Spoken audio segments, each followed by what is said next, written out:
If you have made it to today's video, imagine what you have come to the end of the Mental Health Awareness Month.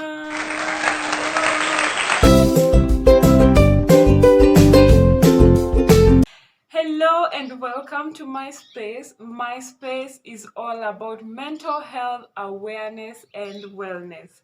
Now, we are on our last video on the Mental Health Awareness Month, but obviously this is not to say that we're not going to do this anymore. Keep it tuned for more mental health awareness videos. Now, as the title suggests, I am going to talk about the myths and misconceptions around mental health.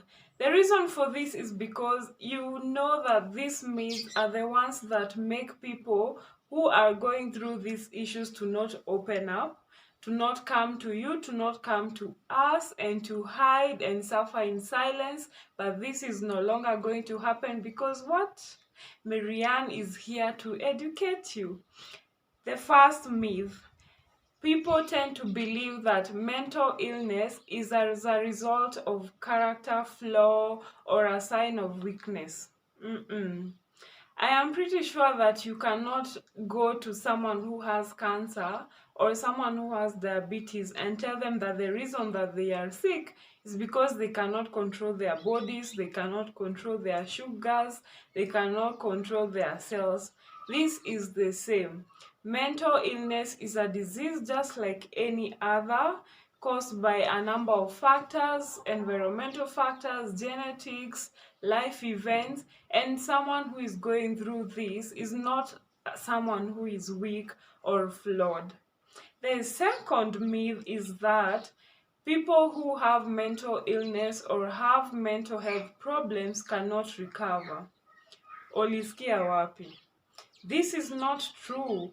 You find that we have so many forms of treatment for mental illnesses. We have medications which have a range based on the severity of the mental illness, based on the type of the mental illness, and then we have therapy.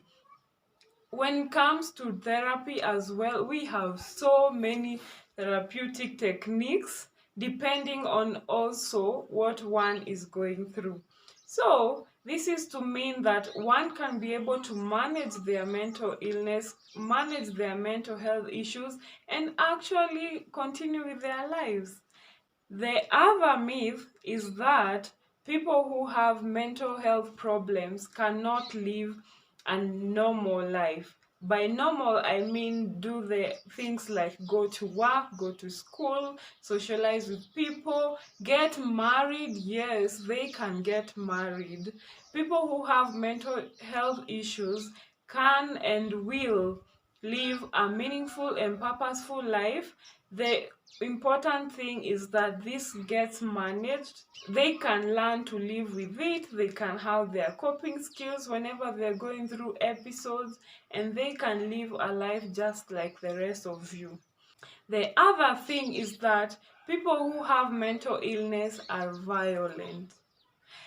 I know we have been seeing maybe in the movies or on TV that someone who is a criminal has a mental disorder, has a psychological problem, but this is not always. Those are just a few. Mental illness manifests itself in so many symptoms that I have mentioned. If you haven't watched, why?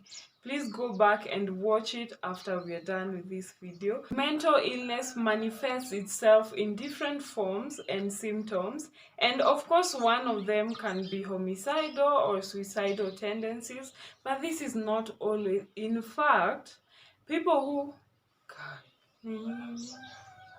who have mental illnesses are most likely to be violated, to be taken advantage of, compared to being the perpetrators in violence. The other myth is that mental health is a rare occurrence. Maybe it can't happen to you, it cannot happen in children. You hear people ask, why would a child kill themselves? Yes, mental health issues affect children as well. And mental health illness is not a rare occurrence. Statistics show that 1 in 4 adults have mental health issues. You can imagine 1 in 4. For example, in our families, how many are we? We are usually maybe 2 parents, 3 children. Those are 5 people. Or 1 parent, 3 children. Whatever number you are, you can imagine that one of you will have a mental health issue at one point or the other.